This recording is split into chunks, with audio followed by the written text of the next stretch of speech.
Witam serdecznie dzisiaj o poranku. Co nam mówi Złoty Krzyż dla Polski? Zobacz to jest temat przewodni tego wpisu. Oczywiście na samym początku zachęcam do subskrybowania, dodawania komentarzy i dawania lajków. Jeżeli uważacie, że te materiały niosą dla Was jakąś wartość, a tych wszystkich, którzy chcą śledzić mój portfel w edycji styczniowej, która startuje już w piątek, zachęcam do wysłania specjalnej wiadomości, adres e-mail poniżej, a będziecie otrzymywać wiadomość z informacjami, jak modyfikuję mój portfel w zależności od zmieniającej się sytuacji rynkowej następnego dnia na indeksach giełdowych, na Forexie, na surowcach, na obligacjach, a nawet na Bitcoinie. Zapraszam, zachęcam i zaczynamy. Ale oczywiście informuję, że wszystkie wykresy pobrane, by stworzyć ten wpis, pochodzą z dwóch platform Xstation 5, XTB i z Bloomberga. Zaczynamy. Co nam mówi Złoty Krzyż dla Polski? Zobacz to. Na pierwszy ogień idą ciekawe informacje i dane dotyczące tego, jak bardzo teraz uczestnicy rynku w cenie mają już recesję w Stanach Zjednoczonych i że scenariusz recesyjny jest scenariuszem bazowym. I że w najbliższych miesiącach, najbliższych kwartałach to właśnie recesja ma być zjawiskiem, które będzie przez rynek finansowy dyskontowane. Czyli w cenach już teraz na tych poziomach różnych instrumentów finansowych, na których się znajdujemy, jest już właśnie scenariusz recesji, ale rynek giełdowy teraz musi się zdecydować, czy wycenia miękkie lądowanie, czyli bardzo płytką recesję, czy też będzie dyskontował głębsze spowolnienie gospodarcze, twardszą recesję, długotrwałe spowolnienie gospodarcze. No i oczywiście giełda papierów wartościowych na Wall Street jako główny wyznacznik światowej koniunktury będzie nam właśnie o tym mówiła. Na chwilę obecną chciałbym zaznaczyć, że rynek ma w cenie recesję w Stanach Zjednoczonych, więc każdy inny, lepszy scenariusz nie jest uwzględniony i powinien być w takiej sytuacji bardzo szybko dyskontowany na korzyść popytu na ryzyko. Więc zaczynamy ten materiał od informacji o tym, że w cenach jest recesja w 2023 roku w Stanach Zjednoczonych. Następny wykres, na który należy zwrócić uwagę, pokazuje, jak bardzo teraz traderzy na całym świecie, uczestnicy rynków finansowych zmniejszają oczekiwania co do dalszych podwyżek stóp procentowych. Mówiąc innymi słowami, na chwilę obecną przy tych poziomach cenowych indeksów giełdowych, rynku walutowego, surowców, obligacji jest już to, że jesteśmy bardzo blisko szczytu cyklu podwyżek stóp procentowych. I w kolejności w następnych miesiącach i kwartałach mogą być pierwsze obniżki stóp procentowych, co oczywiście także będzie bardzo sprzyjało popytowi na ryzyko, ponieważ popyt na ryzyko będzie dyskontował ożywienie gospodarcze w cyklu gospodarczym. Jak pamiętamy, jest to wtedy moment na to, żeby rozpocząć bardzo intensywne działania na rzecz ryzyka i myślę, że jest to teraz scenariusz, który jest przez rynki finansowe rozgrywany. Czyli pierwszy wykres pokazuje recesję, która jest w cenach, drugi wykres pokazuje, że w cenach jest także szczyt cyklu podwyżek stóp procentowych w całym świecie. No i teraz przejdźmy już do rynków rozwijających się, czyli tak zwanych emerging markets, ponieważ dzisiaj wrócił do gry Hongkong i mamy dalsze wzrosty indeksu giełdowego w Chinach, tego najbardziej popularnego dla inwestorów zagranicznych. I widzimy, że mamy nowe maksima, nowe szczyty cyklu, nowe szczyty impulsu wzrostowego, które wyrównują nam już tutaj te poziomy maksymalne z marca, co oznacza, że tendencja jest kontynuowana, że popyt na ryzyko atakuje, zwłaszcza rynki emerging markets, co jest oczywiście niezwykle istotne. No i teraz przejdźmy już do clue, czyli do tego, co to znaczy Złoty Krzyż. Dla inwestorów na rynkach finansowych, zwłaszcza na giełdzie, Złoty Krzyż to jest takie określenie, gdzie średnia miesięczna, dwumiesięczna przebija od dołu średnią długoterminową, czyli średnią 200-sesyjną, która odpowiada mniej więcej okresowi rocznemu. I to wydarzenie jest w takiej sytuacji odbierane niezwykle pozytywne, jako zachęta do tego, żeby wieścić kontynuację tendencji wzrostowej. Moim zdaniem jest to także sygnał zmniejszania ryzyka inwestowania w akcje na rynkach takich jak Warszawska Giełda Papierów Wartościowych i oczywiście jest to bardzo, ale to bardzo pozytywny sygnał, który przybliża kontynuację tendencji wzrostowej na giełdach papierów wartościowych, takich jak Warszawska Giełda Papierów Wartościowych, a zmniejsza ryzyko spadków. I oczywiście jest to bardzo pozytywna wiadomość. I oczywiście mając na uwadze, że krzyż złoty powstał dla giełd papierów wartościowych krajów rozwijających się, w momencie, kiedy mówimy te słowa, to właśnie taki sygnał powstaje. Będziemy się też odnosić, analizując poszczególne rynki, gdzie sygnał jest przyspieszony, a gdzie sygnał jest oddalony. I na tej podstawie będzie można stwierdzić, które rynki z rynków rozwijających zachowują się lepiej, które giełdy, a które słabiej. No i oczywiście zgodnie z zasadami inwestowania kapitał będzie płynął prawdopodobnie tam, gdzie te sygnały są szybsze, gdzie rynek jest bardziej dynamiczny, a nie na te rynki, gdzie sygnały jeszcze nie powstały, gdzie widać ewidentną relatywną słabość. Czyli ten wykres, który jest w tle, jest niezwykle pozytywny dla giełdy papierów wartościowych i dla polskiej gospodarki. I takie są pierwsze wnioski dotyczące tego, jak cała grupa aktywów, jaką są rynki rozwijające się, zachowuje się na początku 2023 roku. No i teraz już sensu stricto polska giełda. Indeks WIG20, jak widzimy, wczoraj próbował zaatakować wsparcia. Udało się obronić miesięczną linię trendu wzrostowego, a giełda papierów wartościowych została złapana w pułapkę, ponieważ nie zdyskontowała wzrostów indeksów giełdowych na Wall Street, które miały miejsce wczoraj w trakcie sesji w Stanach Zjednoczonych. Dlatego też spodziewam się dzisiaj wysokiego otwarcia i próby kontynuacji tendencji wzrostowej, zaatakowania maksimów i ruchu w górę. Tak czy siak powinniśmy obronić dolne ograniczenie konsolidacji i myślę, że rośnie prawdopodobieństwo, że będziemy szykować się do ataku na potężne opory 1982 tysiące punktów na indeksie WIG20 z dużą szansą, że je później pokonamy, ponieważ, tak jak powiedziałem wcześniej, powstał złoty krzyż na giełdach papierów wartościowych rynków Emerging Markets, a to jest bardzo dobra wiadomość dla Polski, ponieważ zwiększa prawdopodobieństwo kontynuacji hossy na GPW, a zmniejsza ryzyko straty posiadając akcje na GPW. No i teraz, tak jak powiedziałem, zbadajmy, czy ten złoty krzyż na warszawskiej giełdzie papierów wartościowych powstał wcześniej, czy później względem rynków Emerging Markets. No i jak widzimy na pierwszym wykresie, indeks WIG20 na samym początku tego roku, czyli już 3 tygodnie temu, wygenerował sygnał zwany złotym krzyżem, przecięciem średniej 200-sesyjnej przez szybką średnią 50-sesyjną.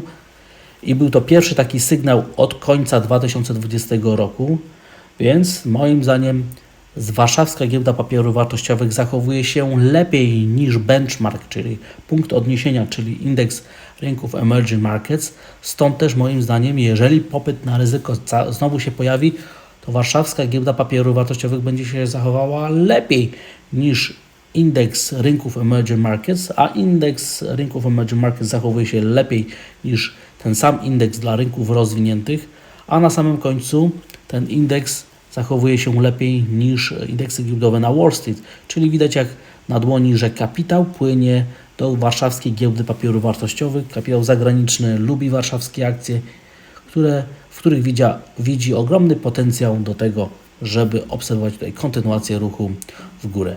I teraz obserwujmy, czy ten złoty krzyż powstał także na innych polskich aktywach, na innych klasach aktywów.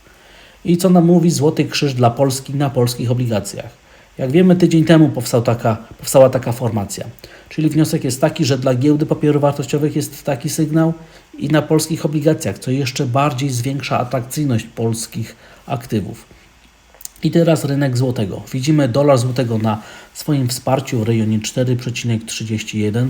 Jakie jest duże znaczenie tego wsparcia, wykres ten krótkoterminowy to pokazuje, a wykres długoterminowy pokazuje, że na samym początku tego roku powstał krzyż złoty dla polskiego złotego względem amerykańskiego dolara, a jest to bardzo pozytywny sygnał, ponieważ jego skala jest coraz większa, złoty pokazuje swoją siłę i myślę, że to jest także zachęta do tego, żeby wieścić, że cały 2023 rok będzie niezwykle korzystny do inwestowania w polskie aktywa.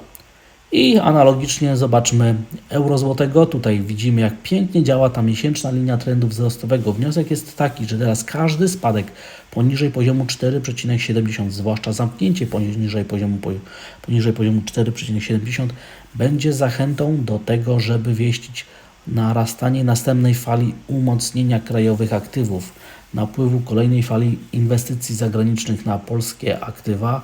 Dlatego też z cierpliwością czekam, aż ta linia padnie i oczywiście będzie to wtedy zachęta do tego, żeby jeszcze bardziej zwiększyć prawdopodobieństwo kolejnej fali umocnienia polskich obligacji, czyli spadków rentowności, a przede wszystkim moim zdaniem zdecydowanie zwiększy się wtedy prawdopodobieństwo, że opory, o których mówiłem na indeksie WIG20, czyli strefa 1980-2000 punktów, zostanie pokonana.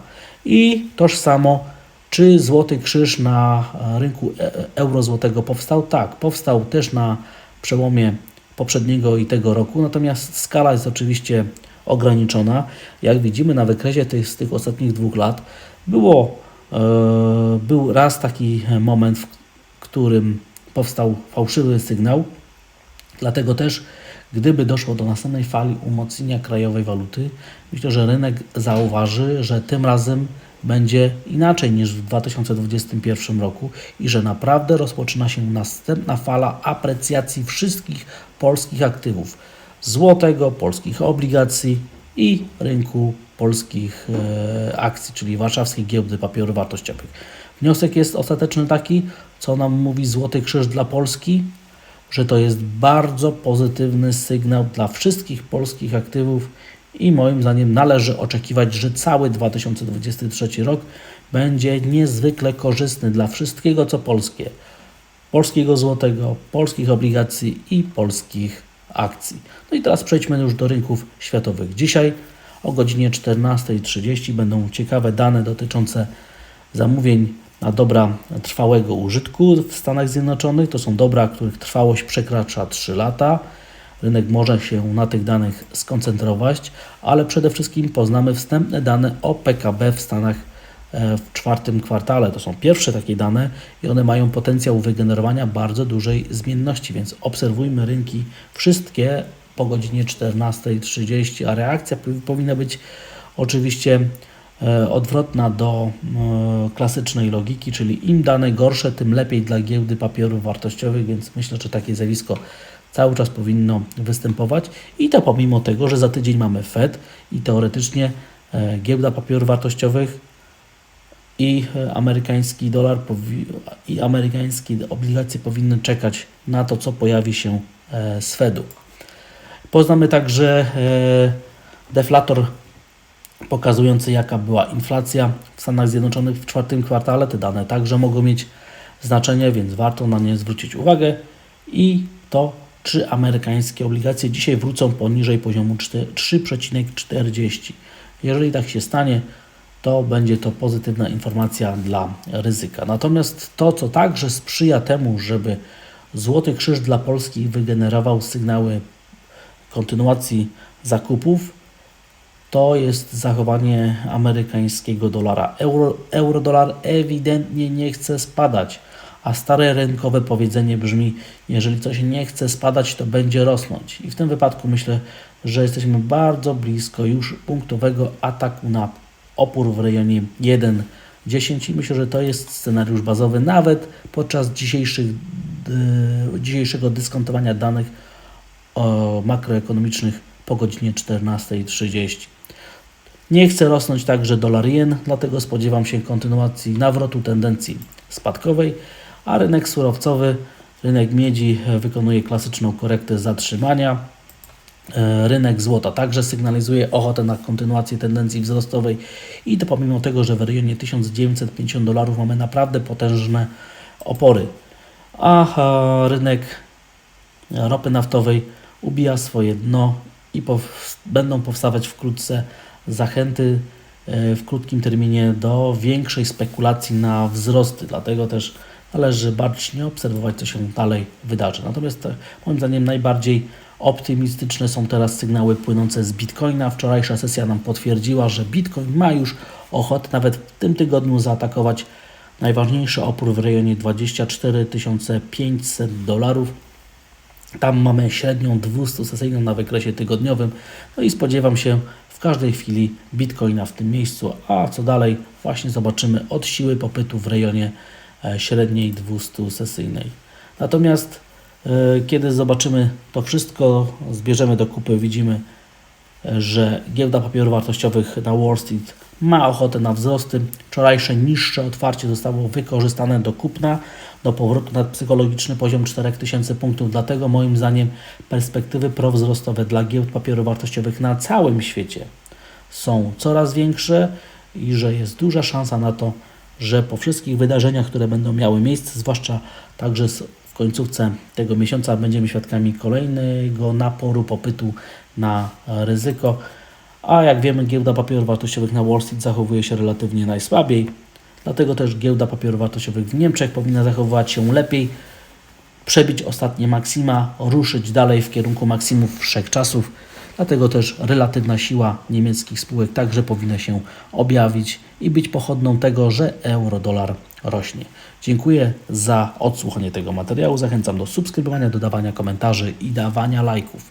Jeżeli uważacie, że te materiały niosą dla Was jakąś wartość, a tych wszystkich, którzy chcą śledzić mój portfel w edycji styczniowej, która startuje w piątek, zachęcam do wysłania specjalnej wiadomości. Adres e-mail poniżej, a będziecie otrzymywać wiadomość z informacjami, jak modyfikuję mój portfel w zależności od zmieniającej się sytuacji rynkowej następnego dnia na indeksach giełdowych, na Forexie, na surowcach, na obligacjach, a nawet na Bitcoinie. Zapraszam, zachęcam i życzę dzisiaj dużej stopy zwrotu. Pozdrawiam.